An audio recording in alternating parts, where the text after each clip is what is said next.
this one too. This is the theme of today's video. I love this one too.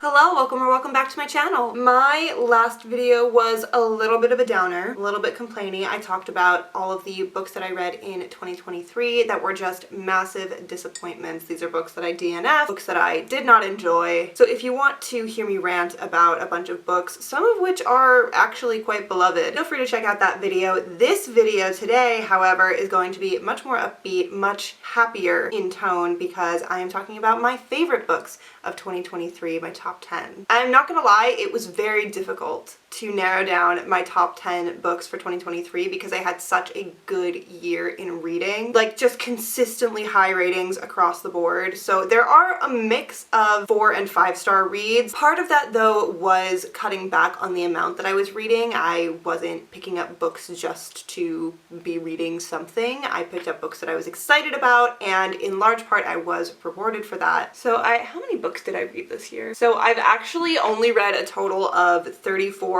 almost 35 books this year, which is about half of what I read in previous years, but again, the ratings are skewed so much higher this year that I'm not really mad about it. So yeah, picking a top 10 also meant picking out essentially almost a third of the books that I read and saying this one's good enough to talk about at the end of the year, and quite frankly, I stand by it. A lot of these are really good books. I'm gonna start with an honorable mention though, and this is a book that I haven't finished yet, so I really can't justify putting it on my top 10 reads of the year list because I am still actively reading it. But I think if I had finished it, it might have made the list. I don't know what it would have replaced, but regardless, I haven't finished it yet, and that is A Man Called Ove by Fredrik Backman. This is just such a sweet book. I'm probably about 70% of the way through at the moment, reading it physically, so that's why it's taking me a bit longer. That's why I haven't finished it yet, but it's so good. It's such a sweet book. It's about an old crotchety man called Ove who is learning to embrace love again and community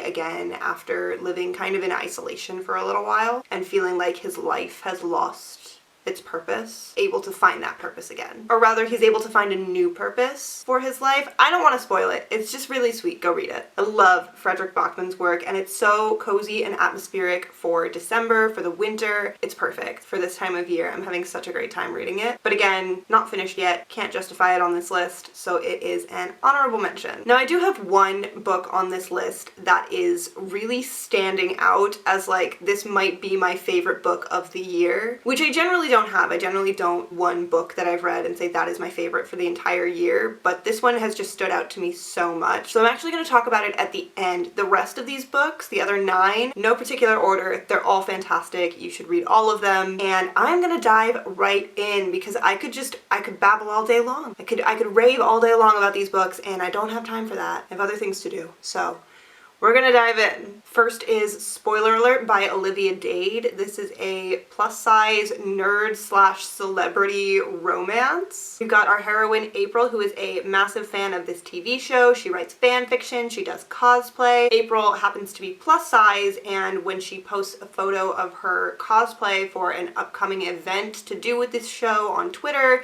she goes viral, and not in a good way. She's getting harassed, she's getting bullied online, and our hero, who happens to be the actor who plays the main character in this show, Marcus, he steps in online, he defends April, he asks her out on a date very publicly, kind of just as a way to say, hey, we don't hate, we don't shame in this community, we are here for everybody. April's got this idea of Marcus in her head that he is just like, no thoughts, just vibes, pretty face and nothing else kind of guy, but she agrees to go on this date because why the hell not? It's good for the community, it's good for PR, it's good for her. When they get to the date though, she realizes there might be more to Marcus than she's seeing, and Marcus realizes that he already knows April, because the thing is, Marcus is also a closeted fanfic writer of his own TV show, and April happens to be his online best friend, and she just doesn't realize it. So many things to love about this book. First of all, it was definitely like a fixer-fic type response to the final season of Game of Thrones. Oh my god, the amount of shade that was thrown at Game of Thrones in this book. I also really liked how April handled fat phobia in her life, both with strangers on the internet and people that she didn't care about, but also with her loved ones and the people in her real life that she maybe struggled a bit more with addressing the issues with those people. It was very realistic, and I enjoyed it a lot. And I also really loved the side characters. I think there's a sequel that follows a couple that is starting to form in this book, and I would love to read it. Just haven't gotten around to it yet. Right, this one I have less to say about because, okay, this is Shuggie Bain. Shuggie Bain by Douglas Stuart. I had never heard of this book before I moved to Glasgow. I don't think I would have picked it up if I wasn't living here, but I'm so glad that I did. It's such a good book. This is the story of a young boy growing up queer and lonely in public housing in Glasgow in the 1980s, who also kind of then becomes the parentified caretaker to his alcoholic mother. Now, I know I said before that everyone should read every single book on this list, but please bear in mind content warnings, trigger warnings. Shuggie Bain has a lot going on. There's alcoholism, there's abuse, domestic abuse, child abuse, parentification of a minor. There's just a lot of pain. I know a woman who grew up in Glasgow who cannot read this book because it's just too much for her. It's too real for her. So please bear that in mind if you're picking up anything that I've recommended ever. If I'm talking about heavier topics, something that might be a little bit triggering to you, please do your research and just know that this is not necessarily a book for everybody, but if you think you can handle it, I highly recommend. It really gave me a new appreciation for the history of the city that I live in and the people that have built the community that I love so much. This definitely was a 5-star read, but again, just keep your triggers in mind. Next is Killers of a Certain Age by Deanna Raybourn. This follows 4 older women who have been best friends for 40 years, and in that time they've also been the world's deadliest team of assassins. They work for this elite organization called the Museum, but after 40 years of their very hard work as assassins, they are being forced into retirement, or so they think. They very quickly realize, though, that they're not just being forced into retirement, they are the newest hit on their organization's hit list. And so now it's kill or be killed, and these women have to figure out what is happening, why they've been put on this hit list, what is going on with their organization, with the higher up, in order to figure out who wants them dead and why. I loved this book. We got a dual timeline, so we saw all 4 of these women in their youth, in their prime, becoming friends, getting really into the groove of their profession, and then also later in life when they're being forced into retirement and they're trying to figure out who's trying to kill them. We're getting the development of the friendship, and then 40 years later there's also some intergenerational friendship stuff going on, which I personally adore. It's one of my favorite tropes. There was also a little bit of a second chance romance for one of the older women. All in all, it was funny, it was heartfelt, it's just such a good book, so much fun. Highly recommend. And in a sort of similar vein almost, I don't know why I associate these 2 books with each other, but I do. Maybe it's just like the main characters with a weird profession situation. But next we have Sign Here by Claudia Lux. This book follows our main character, Peyote Tripp, who works in the deals department on the 5th floor of hell, literal hell. He's been making deals with humans across generations to sell their souls to the devil in hopes of working his way up in the ranks and maybe eventually working his way out of hell. And just as he's about to nab a 5th generation of one family, so get himself a full set, which is a huge deal, he is introduced to Cal, or Calamity, his new co-worker who he now has to mentor, and things aren't as they seem necessarily in hell. This was such a good read. Oh, everything on this list was such a good book. I'm remembering how I felt in the moment reading this book. I picked this up as a library copy, as an ebook, and I think I was 10% of the way through when I went online and ordered myself a physical copy because that's how much I was enjoying it, and honestly, stand by it. I very rarely buy books for myself and typically only buy books that I have really, really loved, so the fact that I purchased a copy of a book that I hadn't even finished yet, that's a big deal. I loved the scandal in this book and the kind of dark humor that was interwoven all throughout. We get Peyote's backstory, we get Calamity's backstory, we get this family that Pei has been like hunting for 5 generations. We get their backstory and their scandal and how they have all ended up making deals with the devil. And you really get like the epitome of the anti-hero because our main characters are in hell. Like, they did bad things. They were bad people. They were bad enough people that they got sent to hell when they died. And yet you're here rooting for them. You want them to get out so bad because they're such good people. I love them. Right now, I'm talking about Yellowface by R.F. Kwang. Yellowface, I feel like this book kind of took the internet by storm, especially over the summer this year. Yellowface by R.F. Kwang follows June Howard, who is a struggling author. I think she's had like one book published and she's really just like not doing well. But June happens to be friends with Athena Liu, who is the literary darling of the world. She's 27 and just adored until the day she dies. And who happens to be the only witness to Athena's death but June? And what does she do upon Athena's death but steal Athena's latest manuscript that no one has seen or heard anything about? June gives this manuscript a read, then she gives it an edit, and she works on it, and she completes the whole novel, and then also has it published under her own name. This book was very obviously a commentary on cultural appropriation and exploitation of cultures that are not your own. It was so well done. I've heard people critiquing this as being too self-insert, too much of R.F. Kwang's own experience and perception of cultural appropriation in media, and quite frankly, like, maybe it is, but that's a really important thing to be writing about and be putting a spotlight on so that we can all see it and recognize it and know that it's a problem. So like, maybe it's valid to say there's a lot of that going on in this book. I don't think it's valid to criticize because of that, because that's the point of the book. That was the point. That was the whole point. So congratulations. You nailed it. I also think she did a really good job of being in June's headspace and portraying that, and it's just like this constant mental gymnastics of trying to justify your own actions when you know you've done something wrong. Like, we've all been there, but the way that June just kind of reverse gaslights herself throughout the entire novel to make herself the victim, so sinister, so chilling. So good. I also read The Weight of Blood by Tiffany D. Jackson, which is essentially just Carrie meets The Hate U Give. We have our senior class outcast, Maddie Washington, being exposed as biracial in her very racist southern hometown. Maddie and the town as a whole are put under some really intense racial pressures, and tension grows and some other things grow in the lead up to a prom night that unfortunately no one will ever forget. It's told in a split timeline, so we have what's actually happening in real time with Maddie and several other characters in the novel as that tension builds, as things start to unravel a little bit, and then we also have what's happening in the future with a podcast that is investigating the supernatural events that occurred on that prom night and trying to figure out what happened to Maddie, what happened to all of these students. Honestly, I like this book more than I liked Carrie. It's definitely, I mean, plot-wise, it's a retelling of Carrie. Thematically, it is The Hate U Give. And so to compare it to The Hate U Give, I mean, they are two different stories, just with the same themes. Comparing it to Carrie, though, I liked this one so much more than the original.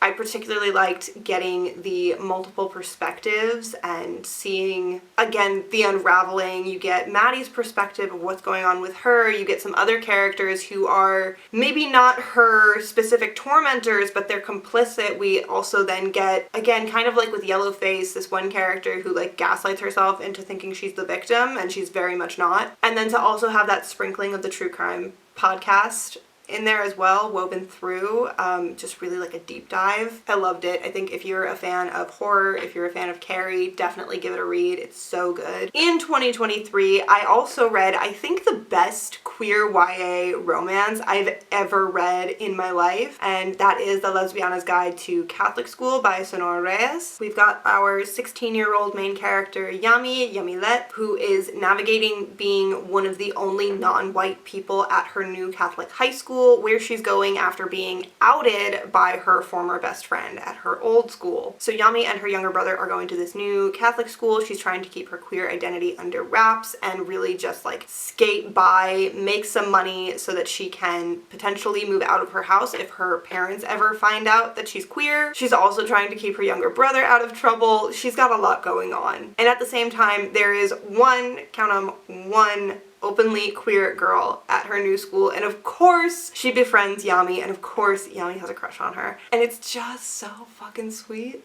It's so cute. I read this back in August, September because I was looking for like academia vibes at that time. Honestly though, I think this would make a really good winter / Christmas time read. Yami ends up spending Christmas with her crush's family while her brother and mom go to Mexico to visit her dad. That's another theme of this book. There are so many good crunchy themes to this book. Themes you can just bite into. We've got a deportated dad. We've got themes of not only queer identity, but also racial and cultural identity. There's so much good stuff going on, and it's all really well and really evenly explored. So if you're looking for a queer YA, I highly recommend this one. It was so good. Another favorite this year was A Gentleman in Moscow by Amor Towles. I'm not quite sure how to pronounce the author's name, but A Gentleman in Moscow follows Alexander Rostov, who is an unrepentant aristocrat who's sentenced to house arrest in the Metropole Hotel in Moscow following a Bolshevik tribunal in 1922. This is not a true story, by the way. I feel like that synopsis kind of makes it sound like it's history or like a historical, like based in historical fact. It's not. This is not a real person. It could have been, but it's not. This book was so silly. I loved it so much. And when I say it was so silly, I mean it was like so fucking serious. It was so serious that it became silly. No, not even that. It was a very serious main character, very proper, very put together aristocratic man, starting in his 30s, but obviously like growing old as the years progress because this book spans like 40 years. Very proper, dapper, put together old count man. Just finding himself in the most absurd situations and being very serious about it, in the sense that he's like, yes, of course this is happening, and yes, of course I'm going to be 100% all in. It's very ASD. Maybe this is a little bit autistic, but I just love seeing a very serious character in a very unserious situation being serious about the unserious situation. Not that like house arrest is the least serious scenario you could find yourself in, but house arrest in a luxury hotel is not too shabby, and crawling around the air ducts with an 8-year-old guest of the hotel because you're bored, that's a little unserious. It's like if Eloise at the Plaza was a stuffy old count, you know? Like, and we had so many of my favorite tropes in here. We had intergenerational friendships, we had found family, we had, again, the serious main character in an unserious situation. We have community. We have so many different flavors of love in this book. I love it so much. I'm gonna reread it. I love it so much. Okay. I love this one too. This is the theme of today's video. I love this one too. We have Empire of Wild by Cherie Dimaline. This book is inspired by a legend of the Canadian Métis tribe, the legend of the Rougarou. This is like a werewolf-like creature that hunts people and takes you like off the road at night. And it's essentially one of those tales used to scare children into behaving well, otherwise the Rougarou is going to get you. They've had a fight, Victor walks out of the house, says he's going to get firewood and then never comes back. And Joan is convinced that something bad has happened to him, something terrible has happened to Victor, because he wouldn't just leave her like that. So for almost a year she's been searching for him, and eventually she thinks the nightmare is over when she walks into a revivalist tent in a Walmart parking lot, and there's Victor giving the sermon. Except now he's going by the name Reverend Wolf, and he doesn't seem to know who Joan is at all. No one quite seems to believe Joan that she has found Victor, except for one of the elders, an older woman in her very tight-knit Métis community, and her 12-year-old cousin / nephew, Zeus. And so with their help, and also the help of her own tribal history and stories, she is going on a mission to get her husband back. This is such a good book. It's so chilling, it's so creepy. The atmosphere, it's perfect for like a blustery November night. A lot of it is set out in the woods, out in like more rural North America territory, that kind of creepy out in the middle of nowhere vibe. And you get different perspectives as well. You get Joan's perspective, but you also get Zeus's perspective and Victor's perspective and the Rougarou's perspective, as well as a couple of other characters that are just, I love them. Some of them I love to hate, others I love to love, but all in all, it's not just the atmosphere, but the atmosphere is so perfect for this type of story. The story itself is beautifully written. Highly, highly recommend this book. Only thing I would say is like literally my one regret about this book is not waiting until the colder months to pick it up. If I had done that, it would have been just like mind-blowing. I mean, it was already, but you know, Sometimes you pick up a book at the wrong time of the year and it's still an amazing book, but God, I'll probably read this again in like January. And that is going to bring me to my last book on this list, number 10, and also number 1, because quite frankly, I have thought about this book every single day since I read it back in August. It's just one of those that you don't let go of. I have been recommending this book to everybody. Every single body. Every person that I know. Especially the women ones. I know a lot of women. Quite frankly, I know mostly women. I know 3 men. This follows our main character, Rachel, who is just barely getting by, emotionally I mean. Really the only thing Rachel ever thinks about is food and how to eat less of it. She counts calories, she works out on her elliptical machine incessantly, and she's really just subsisting day to day because, as the saying goes, nothing tastes as good as skinny feels. Which is a terrible phrase, by the way. And I don't like that I said it, but it does apply to Rachel's character in this context. Rachel's therapist suggests that she does a 90-day detox on communication with her mother because her mother's kind of the one who put her in this mindset, in this headspace, in this position where she's just barely getting by. So Rachel starts this detox, and then early on she meets Miriam. Miriam works at Rachel's favorite frozen yogurt shop, and she is intent on just feeding Rachel. That's all she wants to do. And as the official synopsis puts it, as the two grow closer, Rachel embarks on a journey marked by mirrors, mysticism, mother's milk, and honey. I swear I have not stopped thinking about this book. It has overwhelmed me. It's so good. It's sapphic, it's got fat rep, it's got mommy issues, it's intense, but not intense in the way that Shuggie Bain was intense necessarily. It's just like women, you know? Women. The descriptions of food and sex and food with sex in this book are disturbing, like so goddamn graphic, train wreck-esque in that you can't look away. You want to, very badly you want to look away and you cannot. It's so captivating, it's so gripping. I did cry, not because of the graphic descriptions, I cried because of the mommy issues, and at the end of the book there's this like moment at the end of the book that feels the same as, you know, that TikTok sound that's like, oh, I love being a woman. It feels like that, and it did make me tear up a little bit on a plane in public. Long story short, I haven't stopped thinking about this book in 6 months. I think about it every single day, and I love it so much, and I recommend it to everyone. Every person, everybody. And I'm recommending it to you too. You should go read it. There is, I will say, just given what's going on in the world right now, so it's important to note that Rachel and Miriam are Jewish, and that is pretty central to both of their characters, and there is a sequence in this book. There's a conversation about Israel and Palestine, and I'm not going to say too much about what happens in that conversation in the book, but it could be potentially upsetting if you're not prepared for that going into it, so just know that it's there. But regardless, I did love this book, and I should probably pick up more of Melissa Broder's writing because this just had me in a chokehold and still does. So those are my top 10 books of 2023. I hope you guys have enjoyed this video. If you've read any of these books, let me know what you think of them down in the comments, and if you haven't read them but you are maybe going to pick them up based on my and if you haven't read them but maybe want to pick them up based on my recommendation, also let me know, because that would be super fun, super nice to know that, you know, I'm encouraging more people to read. Anyway, thanks again for watching. Don't forget to like this video, subscribe to my channel, and ring the bell to see when I post new ones, and until next time, peace out, Brussels sprouts.